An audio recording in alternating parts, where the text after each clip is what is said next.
এই মুহূর্তের সবথেকে গুরুত্বপূর্ণ খবর, ভোটের আগে চরম অস্বস্তিতে রাজ্যের শাসক দলের নেতারা। আয়কর ইতিমধ্যেই হানা দিয়েছে রাসবিহারীর বিদায়ী বিধায়ক তথা তৃণমূল প্রার্থী দেবাশিস কুমারের বাড়িতে। শুক্রবার ভোর 5টা থেকে আয়কর দপ্তরের আধিকারিকেরা তল্লাশি শুরু করেন কলকাতার মনোহরপুকুর রোডে তৃণমূল নেতার বাড়িতে। সেই অভিযান এখনও চলছে। দেবাশিসের বাড়িতেই দেবাশিস বাড়িতেই আছেন বলে জানা গিয়েছে। অভিযান চলছে তার নির্বাচনী কার্যালয়েও। আয়কর তল্লাশি চলাকালীন স্বতঃপ্রণোদিত হয়ে এক আইনজীবী বিধায়কের বাড়ির চত্বরে পৌঁছান। তিনি ভিতরে প্রবেশ করতে চান। গাইডলাইন নিয়ে প্রশ্ন তুলতে থাকেন তিনি। কেন্দ্র বাহিনীর জওয়ানদের সঙ্গে তর্ক বিতর্কে জড়ান তিনি। আর এরপরেই কেন্দ্রীয় বাহিনীর জওয়ানেরা তাকে ঘাড় ধাক্কা দিয়ে এলাকা ছাড়া করেন। গেটের বাইরে থেকে ফেরত পাঠিয়ে দেওয়া হয় তাকে। কোনো রকম জারিজুরি বা হুঁশিয়ারি কাজে লাগেনি ওই আইনজীবীর। অর্থাৎ আইনজীবী চেষ্টা করেছিলেন বাড়ির ভেতরে ঢোকার, কিন্তু সেই আইনজীবীকে কার্যত ঘাড় ধাক্কা দিয়ে সেখান থেকে বের করে দেয় কেন্দ্র বাহিনীর জওয়ানেরা। বর্তমানে তার বাড়ির কাছাকাছি স্থানীয় লোকজনেরা রয়েছে, তবে বিশেষ ভিড় নেই বাড়ির সামনে। একই দৃশ্য নির্বাচনী কার্যালয়ের সামনেও। বাড়ির অদূরে ত্রিধারা ক্লাবের আশেপাশেও কিছু লোকজন রয়েছেন। কী কারণে দেবাশিসের বাড়িতে শুক্রবার আয়কর দপ্তর হানা দিয়েছে তা প্রাথমিকভাবে স্পষ্ট নয়। তবে সম্প্রতি অপর এক কেন্দ্রীয় তদন্তকারী সংস্থা এনফোর্সমেন্ট ডিরেক্টরেট অর্থাৎ ইডি একাধিকবার তলব করেছে রাসবিহারীর বিদায়ী বিধায়ককে।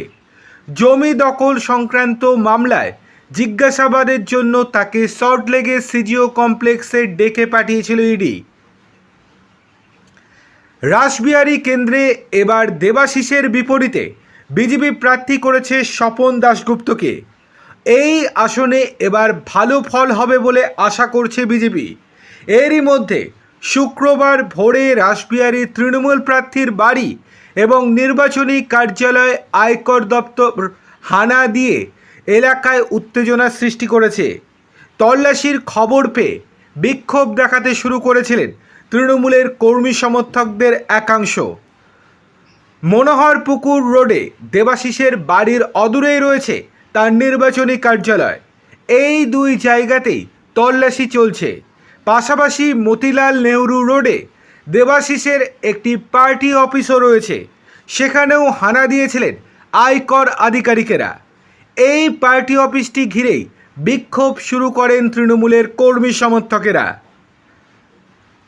মতিলাল নেহরু রোডের ওই পার্টি অফিসটির ওপরের বোর্ডে দেবাশিস কুমারের নাম লেখা রয়েছে। এটি দেবাশিস কুমারের ওয়ার্ডের মধ্যে হলেও বিধানসভা কেন্দ্র হিসেবে পড়ে বালিগঞ্জের মধ্যে। তৃণমূল কর্মীদের দাবি, এই পার্টি অফিস থেকেই বালিগঞ্জের তৃণমূল প্রার্থী শোভনদেব চট্টোপাধ্যায়ের নির্বাচনী কার্যক্রম পরিচালিত হয়।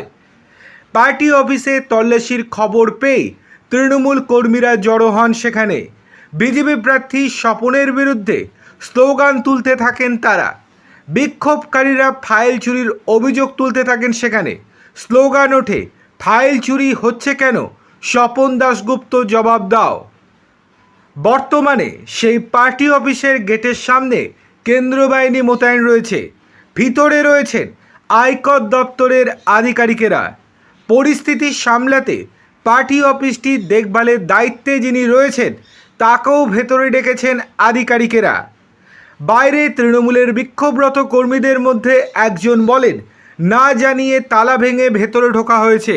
এখানে আমাদের বিএলএদের সমস্ত ফাইল রয়েছে, এজেন্টদের ফাইল আছে, সমস্ত ফাইল কপি করা হচ্ছিল। প্রতিটি ফাইল চুরি করে বিরোধী পক্ষের প্রার্থীর হাতে তুলে দেওয়ার একটা গভীর চক্রান্ত চলছে।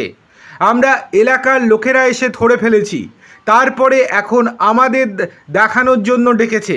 পরে পার্টি অফিসে প্রয়োজনীয় তল্লাশির পরে সেখান থেকে বেরিয়ে যান আয়কর আধিকারিকেরা। অন্যদিকে কালীঘাটের গ্রিক চার্চের কাছে তৃণমূল নেতা কুমার সাহার বাড়িতে পৌঁছে গিয়েছেন আয়কর দপ্তরের আধিকারিকেরা। পেশায় ব্যবসায়ী কুমার সাহা এলাকায় তৃণমূলের এক প্রভাবশালী মুখ হিসেবে অত্যন্ত পরিচিত।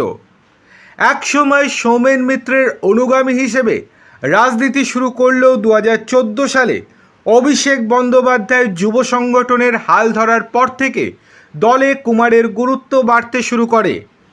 হাজরা এবং রাসবিহারী অঞ্চলে শাসক দলের জনসভা বা মিছিলে লোক সমাগমের ক্ষেত্রে তার বিরাট ভূমিকা আছে।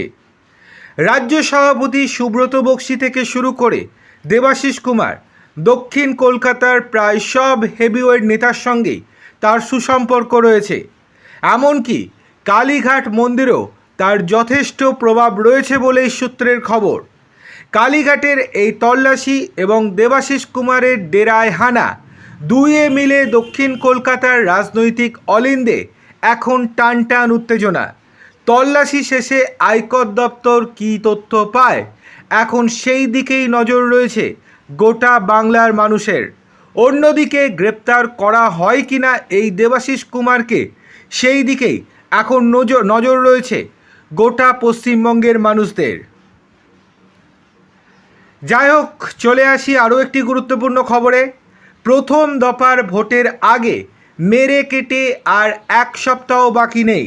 পারদ চড়ছে রাজনৈতিক আঙিনায়। এর মধ্যেই বড়সড় ভাঙন তৃণমূলে, শোরগোল গোসাবার রাজনৈতিক আঙিনায়। বিপ্রদাসপুরের প্রাক্তন উপপ্রধান ও পাঠানখালী 37 নম্বর বুথের অঞ্চল সহসভাপতি সহ 50টি পরিবার যোগ দিল বিজেপিতে। তালিকায় একাধিক প্রভাবশালী নেতা। বৃহস্পতিবার গোসাবার চণ্ডীপুরে আয়োজিত বিজেপির একটি কর্মী সভায় এই দলবদল চলে। এই দিনের এই যোগদান কর্মসূচিতে উপস্থিত ছিলেন উত্তরপ্রদেশের ওবিসি মোর্চার সংগঠন মন্ত্রী তথা দক্ষিণ 24 পরগনার ওবিসি মোর্চার পর্যবেক্ষক জ্যোতি সোনি। তার হাত ধরেই খাসপুর শিবির ত্যাগ করে বিজেপিতে যোগ দেন বিপ্রদাসপুর পঞ্চায়েতের প্রাক্তন তৃণমূল উপপ্রধান অসীম মাহাতো। এছাড়াও দলবদল করেন পাঠানখালী অঞ্চলের 37 নম্বর বুথের অঞ্চল সহসভাপতি অনুপ নাইয়া। দলত্যাগীদের তালিকায় ছিলেন পাঠানখালীর 2 অঞ্চল নেতৃত্ব পবিত্র মণ্ডল এবং মৃত্যুঞ্জয় মণ্ডলও। বিপ্রদাসপুর ও পাঠানখালী এলাকা থেকে আসা প্রায় 50টি পরিবার এই দিন আনুষ্ঠানিকভাবে বিজেপির পতাকা হাতে তুলে নেন। এই দিনের জনসভায় উপস্থিত ছিলেন গোসাবার বিজেপি প্রার্থী বিকর্ণ নস্কর, জেলা নেতৃত্ব সঞ্জয় নায়েক, অনিমেষ মণ্ডল, তাপস মণ্ডল সহ অন্যান্য স্থানীয় কার্যকর্তারা।